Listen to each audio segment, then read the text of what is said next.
Practically तौर पर किस तरीके से नमाज़ अदा की जाती है और कौन सी वो गलतियाँ हैं जो हम कर रहे होते हैं जो बेहतर नहीं है हमारे लिए। बस औक़ात तो कुछ ऐसी गलतियाँ भी हैं जिससे नमाज भी फासिद हो जाती है और अवामुन्नास में भी उसकी बस औक़ात कसरत भी पाई जाती है उन लोगों के लिए जिन्होंने नहीं सीखी होती है। तो लिहाजा सीखें और अपनी नमाज़ों को दुरुस्त कीजिए। अल्लाह करीम हम सबको अपनी नमाज़ों की फ़िक्र और नमाज़ों को दुरुस्त तरीके से पढ़ने की तौफ़ीक़ अता फरमाए। अब रुकू की तरफ आते हैं कि नमाज में जब रुकू की जानिब हम जाएंगे तो किस तरीके से।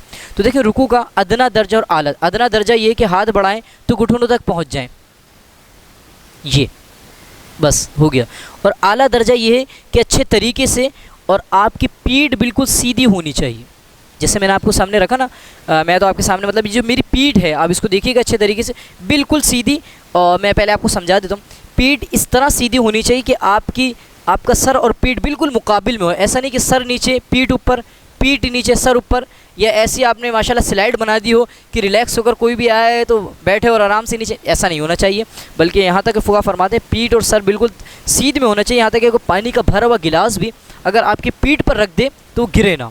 इस अंदाज़ में हमने अपनी पीठ रखनी है। यानी कि मिसाल के जैसे ही रुकू के लिए जाएंगे।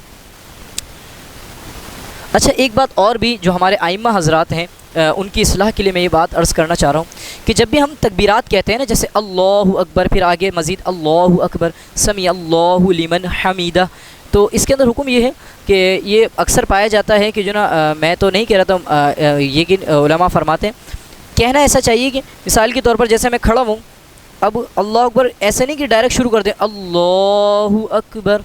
ये तकबीर दुरुस्त तरीके से नमाज हो जाएगी, लेकिन दुरुस्त तरीका नहीं है, ये सुन्नत तरीका नहीं है। तरीका क्या है, करते करते जैसे हल्का सा हिले, ये तो आप थे क़याम के अंदर, ठीक है, किरात किया आपने, अब रुकू के लिए जा रहे हैं, तो जैसे ही जाना शुरू करेंगे तो अब आपने तकबीर का आगाज़ करना है, जैसे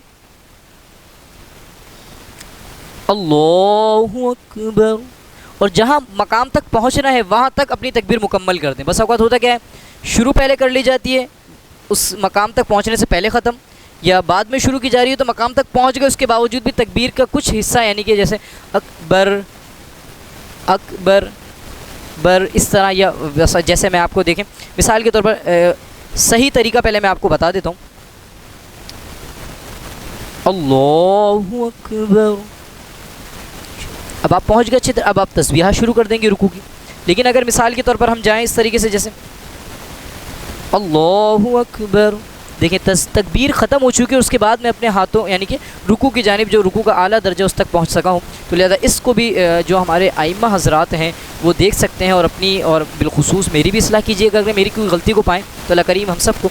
अब आइए, जिस तरीके से रुकू के दरमियान में पीठ होनी चाहिए, देखिए अब मैं आपको एक बात एक दो और समझा दूँ ताकि आसान हो जाए समझें। जब हम रुकू में जाएंगे तो हमारे जो हाथ हैं ये कैंचियों की तरह नहीं होना चाहिए, ये गलत। इसी तरीके से मेरी जो उंगलियां हैं, मर्दों के लिए हुक्म ये है कि ये उंगलियां ये नहीं, ये नहीं, ये नहीं, ये नहीं, ये तरीका गलत है, ये भी और एक ये भी। ये तो देखिए मैं कम झुका हुआ हूँ, कहीं कोई बोले आपने तो अभी तक रुकू सही नहीं किया, ये तो मैं आपको बता रहा हूँ कि मिसाल के तौर पर इस तरीके से आए हाथ, इस तरीके से आए या इस तरीके से, ये सुन्नत तरीका नहीं है। किस तरीके से आएगा पहले मैं आपको सामने के तौर पर इंशाल्लाह बाकायदा कैमरा करीब करके दिखा देंगे। जाएंगे तो हमारी जो हाथ की ये कोने ये भी बिल्कुल सीधी होनी चाहिए।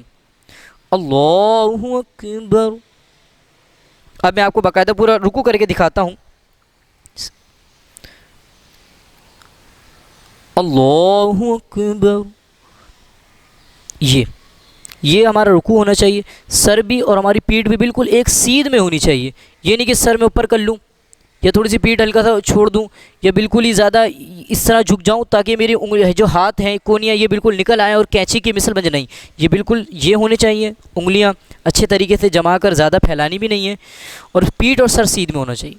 ठीक, अब इसके बाद क्या करेंगे, हमारी जो निगाहें हैं, नज़रें हैं, वो हमारी नज़रें कहाँ होनी चाहिए। हमारी नज़रें या तो हमारे तलवों पर होना चाहिए, क्या नाम है, जो हमारे जो पंजे हैं फ़ुटबॉल में जिससे शूट करते हैं हम, जो पंजे होते हैं हमारी, जो मतलब ये हमारी जो निगाहें या तो इन पर होनी चाहिए, पंजों पर, या फिर अंगूठों पे होनी चाहिए। दोनों अंगूठों पर या तो हमारी निगाहें होनी चाहिए या तो फिर पंजों पर होनी चाहिए।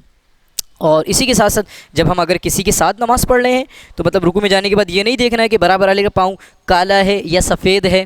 फिर उसके बाद आप रुकू की तस्बीह पढ़ेंगे, क्या, सुबहाना रब्बियल अज़ीम, सुबहाना रब्बियल अज़ीम। अगर किसी से ज़ुआ नहीं निकलता है, अज़ीम निकल जाता है, इसमें अगर लफ्ज़ की तलफ़्फ़ुज़ नहीं तो ज़ुआ की जगह ज़ा आ रहा है, तो फिर वो बतौर एहतियात उसको सीखे पहले तो। उसके साथ साथ ये पढ़ सकता है सुबहाना रब्बियल करीम, इसकी तस्बीह पढ़ सकता है। ये है रुकू। इसी के साथ ये कहूँगा, अभी देखें अगर कुछ गलतियाँ हैं तो आप प्रैक्टिस में आएँ। देखिए कुछ गलतियाँ होंगी जो आप देख रहे होंगे, हाँ ये मेरी गलती है, हाँ मेरे अंदर ये गलती पाई जाती है, हाँ मैं ये गलती करता था। तो अब आप क्या करें, अलग से थोड़ा सा आप जो है ना प्रैक्टिस। देखिए मिसाल के तौर पर अगर आपको पुलिस की नौकरी चाहिए, और आप पुलिस की नौकरी के लिए रिक्वायरमेंट क्या होती है कि आपने दौड़ लगानी है, और मतलब इतने किलोमीटर दौड़ है उसको आपने जो है अबूर करना है, वो मंजिल का हदफ आपने पाना। तो क्या करते हैं, ऐसे ऐसे नौजवान देखे हैं माशाल्लाह, सुबह में रात में ग्राउंड में जो ना चक्कर लगा रहे हैं। इसी तरीके से जो है मतलब अगर ग्राउंड के अलावा मतलब घास वाले अगर ग्राउंड से, तो उनमें चक्कर लगा रहे हैं, रोडों पर भाग रहे हैं। मेहनत करते ही नहीं करते हैं, क्यों? क्योंकि आगे जो हमारे सामने जो मंजिल का जो हदफ है उसको हमने किसी तरीके से तय करना है। इसी तरीके से ये अल्हम्दुलिल्लाह सिरात मुस्तकीम, अगर मैं कहूँ ना तो अल्हम्दुलिल्लाह सिरात मुस्तकीम यानी कि पुल सिरात पर चलने के लिए अल्हम्दुलिल्लाह जो नमाजी होगा बड़ी तेज़ी के साथ उससे गुजर जाएगा। इतनी अजीम चीज़ ये दुनियावी कोई भी यानी कि मंजिल इसके हदफ के मुकाबिल नहीं हो सकती है।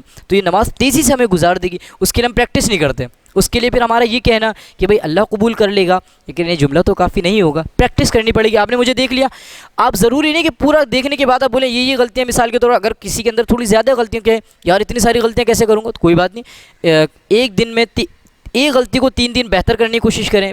अब इंशाअल्लाहुल जलील दोबारा आपके मज़ीद सेगमेंट के अंदर नमाज को और अच्छे तरीके से कोशिश करेंगे। अल्लाह तबारक व तआला मुझे भी और आपको भी अपनी नमाज को दुरुस्त करने की तौफ़ीक अता फ़रमाए।